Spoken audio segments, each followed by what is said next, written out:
الحمد لله وكفى وسلام على عباده الذين اصطفى أما بعد فأعوذ بالله من الشيطان الرجيم بسم الله الرحمن الرحيم ألم تر كيف فعل ربك بأصحاب الفيل ألم يجعل كيدهم في تضليل وأرسل عليهم طيرا أبابيل ترميهم بحجارة من سجيل فجعلهم كعصف مأكول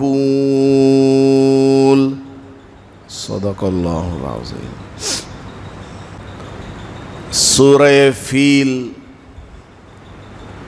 ایسی صورت ہے اکثر نمازیوں کو یہ صورت یاد ہوتی ہے، اور یہاں سے لے کر سورہ ناس تک 10 صورتیں ہیں۔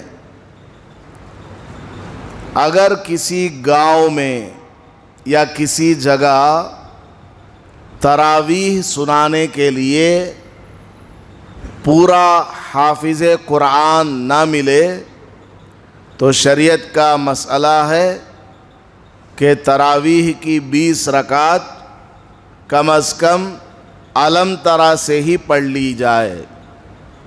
علم ترا سے آخر تک 10 صورتیں ہیں، تو 10 رکعت میں 10 صورتیں، پھر اگلی 10 رکعت میں یہی 10 صورتیں۔ اور اسی طرح گھر میں عورتیں ہیں، وہ حافظہ نہیں ہوتی، ان کو تراویح پڑھنی ہے، تو یہی 10 صورتیں تراویح کی 20 رکعت میں ایک ایک رکعت میں ایک ایک صورت پڑھنے کو کہا جاتا ہے۔ بہرحال یہ سورہ فیل علم ترا اکثر لوگوں کو یاد رہتی ہے۔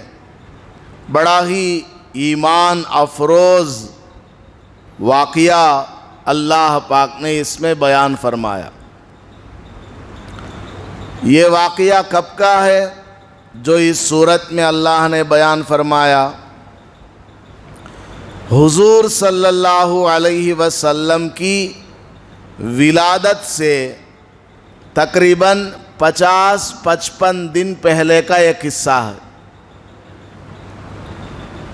حضور صلی اللہ علیہ وسلم ابھی دنیا میں تشریف نہیں لائے، پیدا نہیں ہوئے، اس سے 50-55 دن پہلے کا یہ واقعہ ہے، اور بڑا عجیب و غریب یہ معجزہ ہے جو اللہ پاک نے حضور کی آمد سے پہلے دکھلایا ہے۔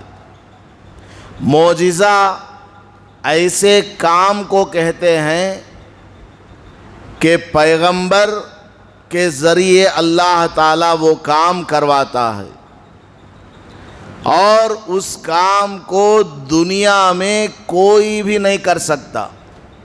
جیسے حضرت موسیٰ علیہ السلام اپنی لاٹھی زمین پر ڈال دیتے تھے تو وہ لاٹھی سانپ بن جاتی تھی۔ حضرت موسیٰ علیہ السلام اپنا داہنا ہاتھ بغل میں رکھ کر باہر نکالتے، سورج کی روشنی بھی اس ہاتھ کی روشنی کے سامنے کم ہو جاتی تھی، اس قدر اس میں برائٹنس۔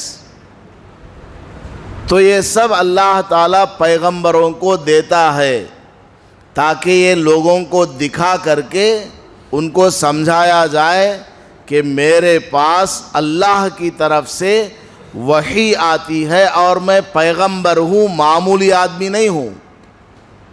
یہ دیکھو میرے پاس آئیڈینٹیفیکیشن ہے، پروف ہے کہ میں نبی ہوں، ایسا کام میں کر سکتا ہوں جو کوئی بھی نہیں کر سکتا۔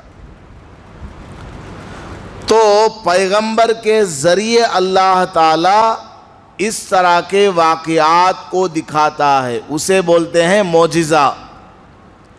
اور پیغمبر کے دنیا میں آنے سے پہلے ہی کوئی واقعہ اللہ تعالیٰ دکھاتا ہے تو اس کو ارہاس بولتے ہیں، عربی زبان میں ارہاس۔ بہرحال حضور صلی اللہ علیہ وسلم اب دنیا میں تشریف لانے والے ہیں، تو ان کے آنے کی خبر گویا کہ اللہ تعالیٰ اس واقعے کے ذریعے دینا چاہتا ہے کہ اب دنیا کے اندر کچھ چمتکار ہونے والا ہے، اب دنیا کے اندر سے شرک مٹنے والا ہے، کفر مٹنے والا ہے، آخری پیغمبر تشریف لانے والے ہیں۔ ان کے آنے سے پہلے اللہ نے کچھ میراکلز دکھلائے۔ ایران کے اندر آگ جل رہی تھی، سینکڑوں برس سے ایران کے اندر پہاڑوں میں آگ جل رہی تھی۔ حضور کی پیدائش کے وقت وہ آگ بجھ گئی، اچانک بجھ گئی۔ اور ملک شام میں قیصر اور کسریٰ نامی بادشاہ کے محلات تھے، ان کے دروازوں کے کنڈے ٹوٹ کر کے نیچے گر گئے، خود بخود، آٹومیٹیکلی۔ یہ سب حضور کی تشریف آوری پر اللہ تعالیٰ نے دنیا میں مختلف جگہوں پر میراکلز دکھلائے کہ کچھ انوکھا اب دنیا میں ہونے والا ہے، انقلاب پیدا ہونے والا ہے، ریولوشن آنے والا ہے دنیا کے اندر۔ ایک آخری پیغمبر تشریف لانے والے ہیں جو پوری دنیا کی طرف اللہ تعالیٰ نے جن کو بھیجا ہے۔ واقعہ کیا پیش آیا؟ حضور کی پیدائش سے پہلے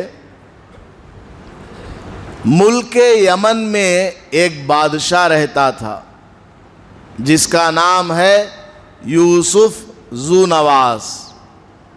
اس نے بہت سارے اس زمانے کے جو مسلمان تھے ان کو کیا کیا؟ آگ میں جلا دیا۔ 20,000 آدمیوں کو 20,000 آدمیوں کو یوسف ذو نواس بادشاہ نے آگ کے گڈھوں میں ڈال دیا، گڈھا بنایا، آگ جلایا، اس میں ڈال دیا۔ یہ واقعہ اس سے پہلے آپ نے سنا ہے، میں نے بیان کیا کئی مرتبہ جمعہ وغیرہ میں۔ اس آگ میں جب اس نے ڈالا تو اس میں سے 2 آدمی بھاگ کر چلے گئے، جان چھڑا کر، اور بھاگتے بھاگتے وہ لوگ پہنچ گئے ملک شام، سیریا۔ وہاں ایک نیک آدمی تھا بادشاہ، اس سے جا کر کے فریاد کی کہ دیکھو ملک یمن کے اندر بہت سارے مسلمانوں کے اوپر ظلم ہوا ہے، وہاں کا جو بادشاہ ہے وہ بت پرست ہے، یوسف ذو نواس یہ بت پرست ہے، بتوں کی پوجا کرتا ہے، مشرک ہے اور مسلمانوں کے اوپر ظلم کرتا ہے۔ تم بدلہ لو، انتقام لو، تم بادشاہ ہو، تم بھی ہماری طرح مسلمان ہو۔ تو وہاں کا جو بادشاہ تھا اس نے کیا کیا؟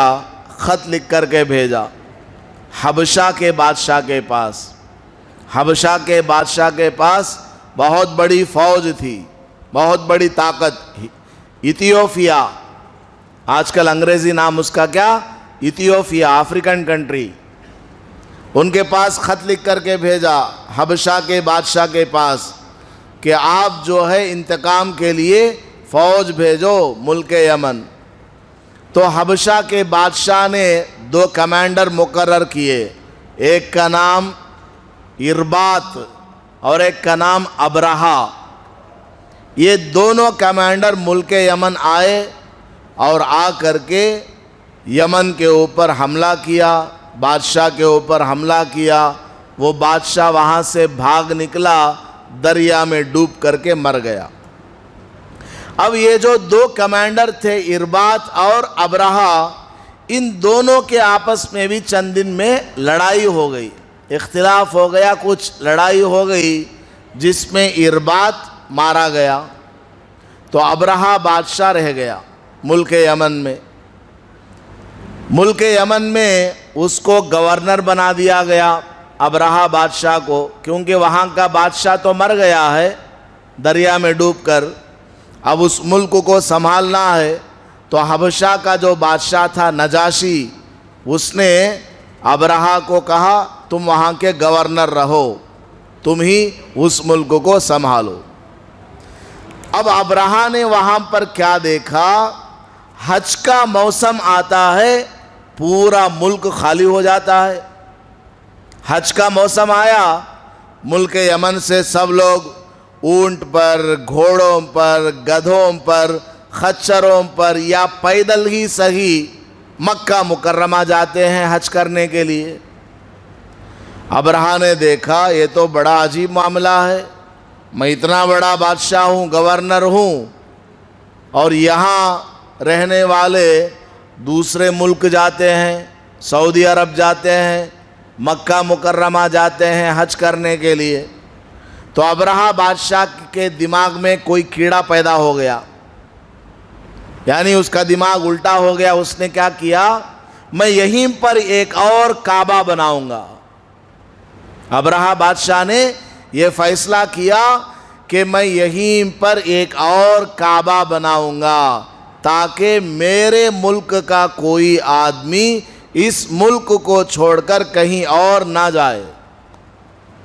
تو ابرہہ بادشاہ نے بہت اونچا ایک کنیسہ بنایا، کنیسہ گرجا گھر جس کو بولتے ہیں عیسائیوں کا، بہت بڑا اس نے بنایا، اتنا اونچا کہ اگر کوئی آدمی نیچے کھڑے ہو کر اس کے سامنے اس کو دیکھنا چاہے تو اس کے کنارے تک اس کی نظر نہیں پہنچ سکتی، اس قدر اونچا اس نے گرجا گھر بنایا، کنیسہ بنایا، اور ہیرے جواہرات، سونا چاندی سب اس میں لگایا خوب، اور ملک یمن میں آرڈر جاری کیا کہ آئندہ سے کوئی آدمی حج کے موسم میں مکہ مکرمہ نہیں جائے گا۔ سب لوگ یہ جو میں نے نیا کعبہ بنایا ہے، نیا گھر بنایا ہے، یہیں پر آ کر کے عبادت کریں گے۔ مکہ مکرمہ والوں کو یہ بات معلوم ہوئی کہ اب یہاں کوئی بھی حج کرنے کے لیے نہیں آئے گا، اور وہیں پر اس نے ملک یمن میں بنا دیا ہے۔ تو ایک آدمی سفر میں نکلا ہوا تھا، اس نے کیا کیا، رات کے وقت میں جا کر اس کنیسہ میں جا کر پاخانہ کر کے آ گیا، غصے میں کہ کعبے کے خلاف تو نے ایک کعبہ بنایا ہے، اس میں جا کر گندگی پھیلا کر کے آ گیا۔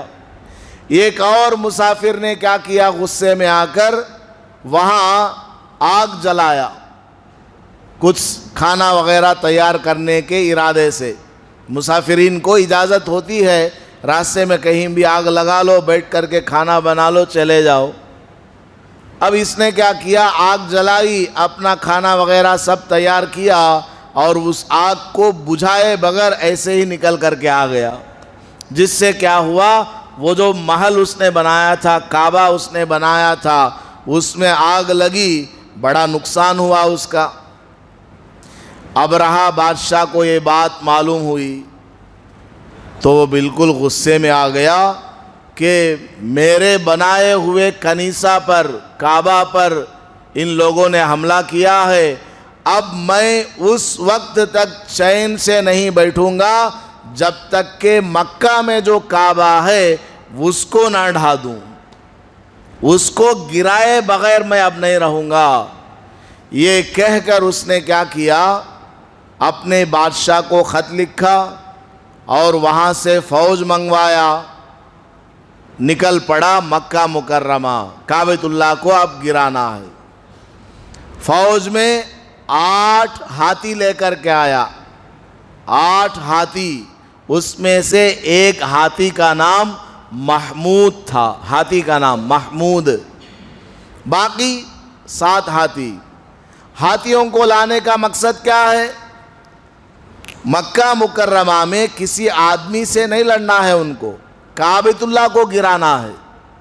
تو ہاتھیوں کا لشکر وہ لے کر اس لیے آ رہا تھا تاکہ کعبۃ اللہ کے جو ستون ہیں، پلرز ہیں، اس میں چین لگا کر، زنجیر لگا کر کے ہاتھیوں کے ذریعے کھینچا جائے تاکہ ایک دم کعبۃ اللہ نیچے گر جائے، نعوذ باللہ۔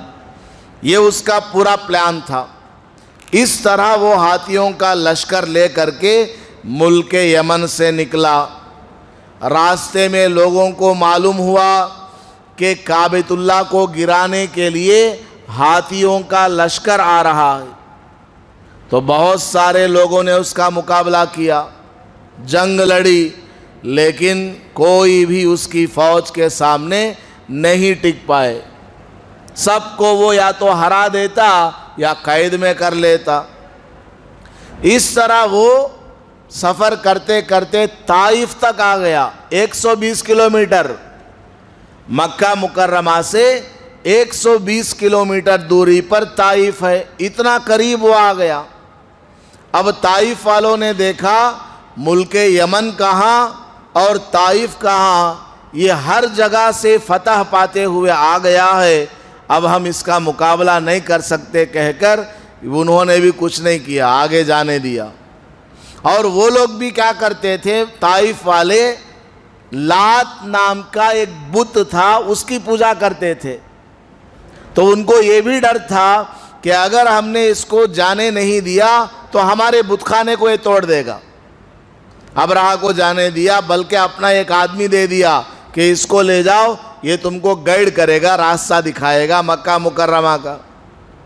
اس طرح ابرہہ بادشاہ نکلتے نکلتے مکہ مکرمہ کے قریب مغمس نام کی ایک جگہ ہے، وہاں مکہ والوں کے اونٹ چارہ چرنے کے لیے آتے تھے۔ وہاں تک یہ پہنچا تو وہاں جتنے بھی اونٹ تھے ان سب کے اوپر اس نے قبضہ کر لیا، وہاں کے لوگوں کو مارا پیٹا اور سارے اونٹوں کو اپنے قبضے میں لے لیا۔ اور اس کے بعد ایک آدمی کو روانہ کیا مکہ مکرمہ، جاؤ مکے میں جا کر کے وہاں کے سرداروں میں اعلان کر دو کہ ہم یہاں انسانوں سے لڑنے نہیں آئے ہیں، جنگ کرنے نہیں آئے، ہم تو یہاں آئے ہیں کعبۃ اللہ کو گرانے کے لیے، اس لیے کوئی آدمی ہم سے جنگ نہ کرے، لڑے نہیں، ہم تو بس کعبہ گرا کر چلے جائیں گے۔ تو اس کی طرف سے جو آدمی تھا قاصد، یہ خبر لے کر مکہ مکرمہ گیا۔ مکہ مکرمہ جا کر وہاں معلوم کیا کہ یہاں مکہ مکرمہ میں سب سے بڑا آدمی کون ہے، تو سب نے کہا عبد المطلب ہیں، حضور صلی اللہ علیہ وسلم کے دادا، حضور کے ابا کا نام عبداللہ، ان کے ابا کا نام عبد المطلب، یہ جو ہے کعبۃ اللہ کے متولی صاحب تھے۔ تو لوگوں نے بتایا کہ یہاں مکہ مکرمہ میں سب سے بڑے آدمی عبد المطلب ہیں۔ تو ابرہہ بادشاہ کی طرف سے جو پوسٹ مین آیا، اس نے جا کر کے بتایا کہ ہاتھیوں کا ایک لشکر آ رہا ہے، وہ لشکر آ کر کے کعبۃ اللہ کو گرائے گا، کسی آدمی سے وہ لشکر لڑنے والا نہیں ہے، اس لیے آپ کو میں اطلاع دینے کے لیے آیا ہوں، بادشاہ کی طرف سے میں خبر پہنچانے کے لیے آیا ہوں۔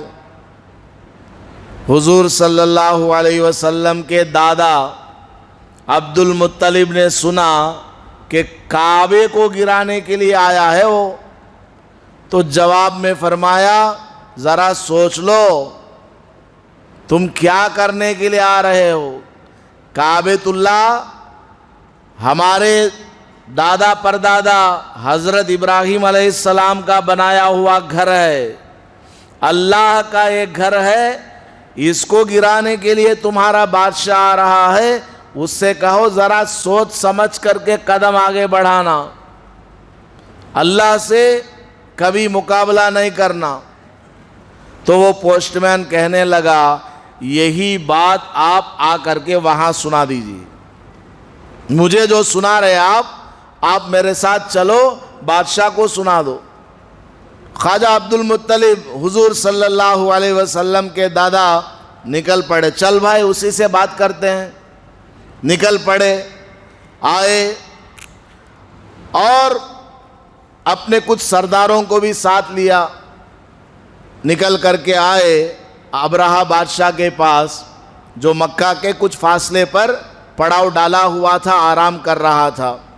جیسے ہی حضور صلی اللہ علیہ وسلم کے دادا آئے، ابرہہ بادشاہ اونچی جگہ بیٹھا ہوا تھا، تخت کے اوپر بیٹھا ہوا تھا۔ حضور صلی اللہ علیہ وسلم کے دادا ایک دم خوبصورت، لمبے چوڑے، گورے، سرخ رنگ کے، ایسے آدمی کو دیکھ کر اس کے دل میں تھوڑا سا ڈر بھی پیدا ہوا، کوئی بڑا آدمی ہے بھائی۔ فوراً وہ کرسی سے نیچے اتر کر کے آیا اور ان کو اپنے ساتھ میں بٹھا لیا، عزت کیا کہ آپ بڑے آدمی معلوم ہوتے۔ بہت عزت کرنے کے بعد پوچھا کیا بات ہے، کیوں آئے آپ؟ تو انہوں نے کہا کہ مجھے پتا چلا ہے کہ تم نے یہاں پر جو ہمارے اونٹ چر رہے تھے ان کو قبضہ کر لیا، یہاں جو ہمارے اونٹ چر رہے تھے ان کو پکڑ لیا ہے، ان میں میرے 200 اونٹ ہیں، وہ مجھے دے دے، ان میں میرے 200 اونٹ ہیں، وہ مجھے دے دے، وہی میں لینے آیا ہوں۔ ابرہہ بادشاہ نے کہا میں تو آپ کو بہت عزت والا سمجھ رہا تھا، بہت مقام والا سمجھ رہا تھا، میں تو یہ سمجھ رہا تھا کہ آپ کعبۃ اللہ کے بارے میں مجھ سے کوئی بات چیت کریں گے کہ میں کعبۃ اللہ کو چھوڑ کر کے چلا جاؤں، جنگ نہ لڑوں۔ یہ کیا آپ اپنے اونٹوں کے فکر میں پڑے ہوئے ہیں کہ میرے 200 اونٹ دے دے؟ تو خواجہ عبد المطلب نے جواب دیا دیکھ ابرہہ، اونٹوں کا مالک میں ہوں، اس کی حفاظت میں کروں گا، کعبۃ اللہ کا مالک وہ ہے، وہ خود دیکھ لے گا، تجھے جو کرنا ہے کر لے۔ اونٹوں کا مالک میں ہوں، میں چھڑانے آیا ہوں، دیتا ہے یا نہیں؟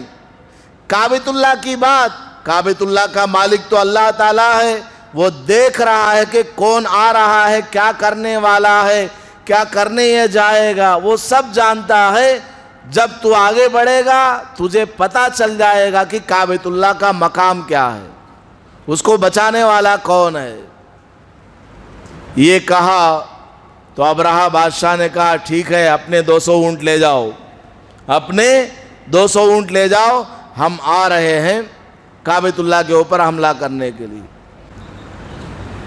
خواجہ عبد المطلب کی باتیں سن کر ابرہہ کو تھوڑا سا ڈر سا محسوس ہوا، ظاہر نہیں کیا وہ، لیکن تھوڑا فنک ہوا وہ کہ کچھ نہ کچھ ہے بات اس گھر میں۔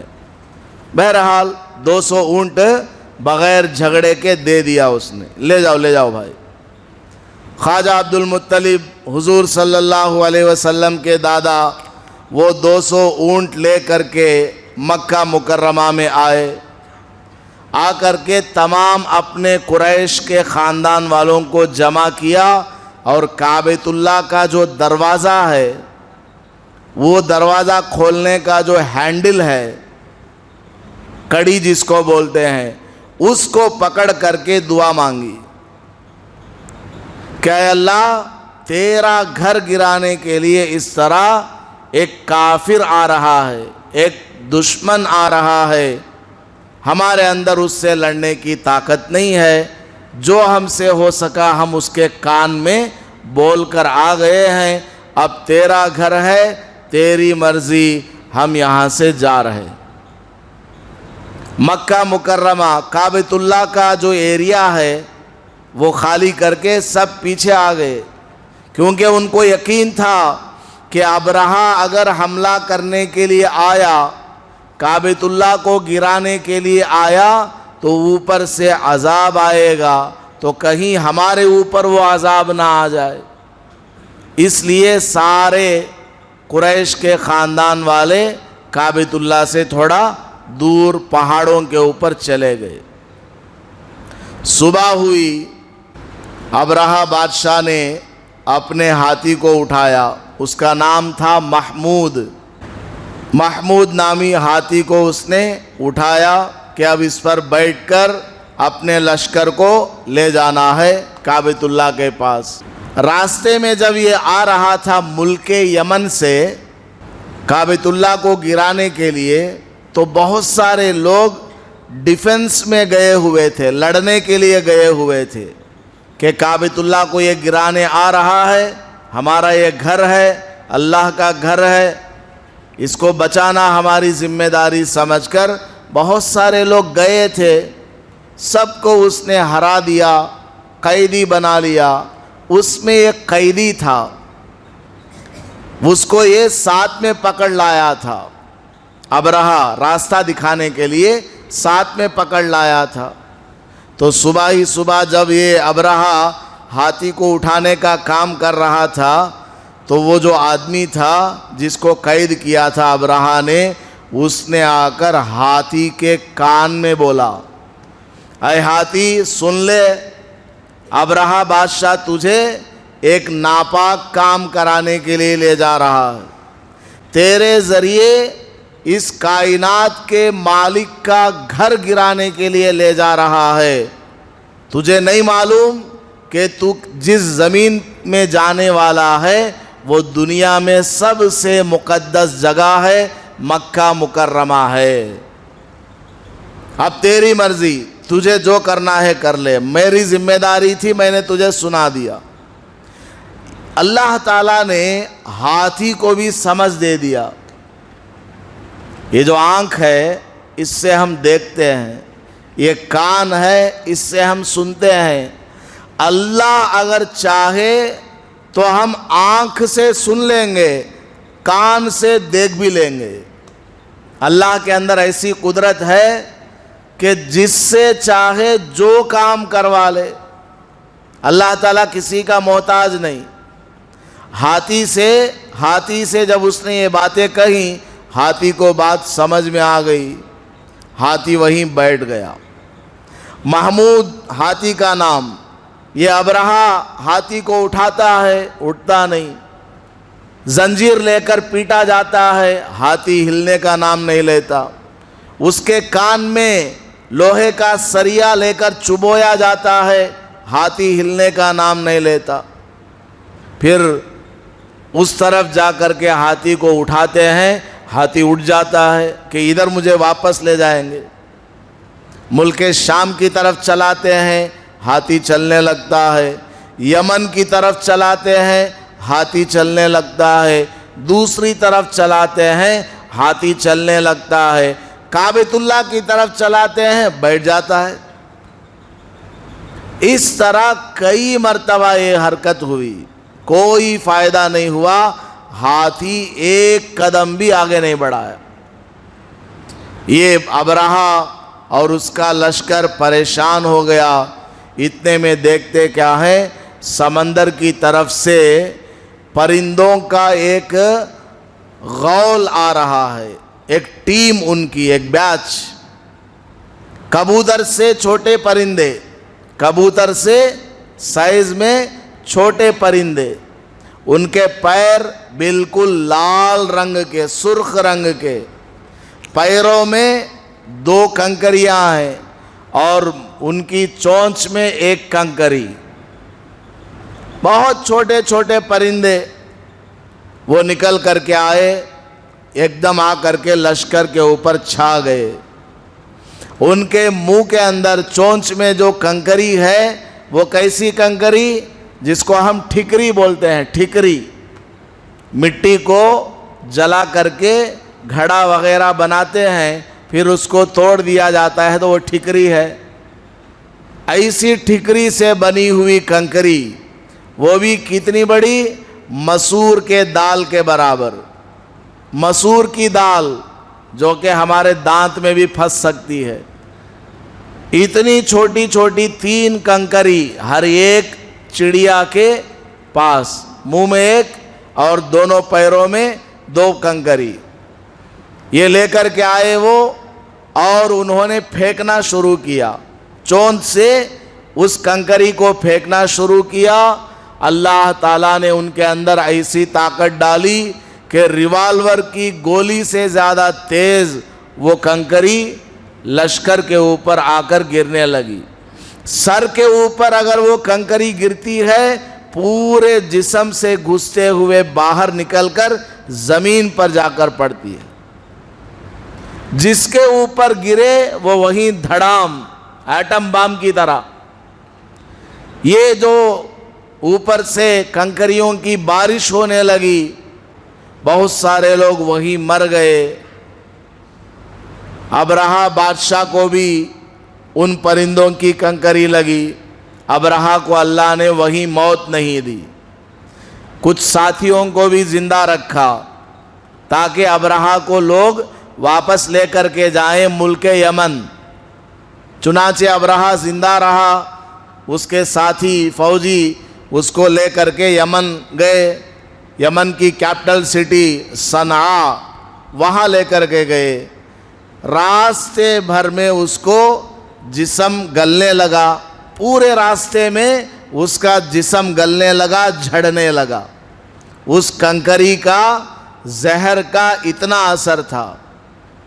جیسے ہی وہ ملک یمن میں کیپٹل سٹی میں پہنچا، صنعاء میں، تمام لوگوں کے سامنے کیا ہوا؟ اس کا پورا جسم گل کر کے سڑ کر کے وہیں مر گیا، تاکہ لوگوں کو پتہ چلے اللہ کے گھر کو ڈھانے کے لیے جو آدمی جاتا ہے اس کی یہ سزا ہے. اور یہ جو محمود نام کا جو ہاتھی تھا، اس کو کچھ نہیں ہوا.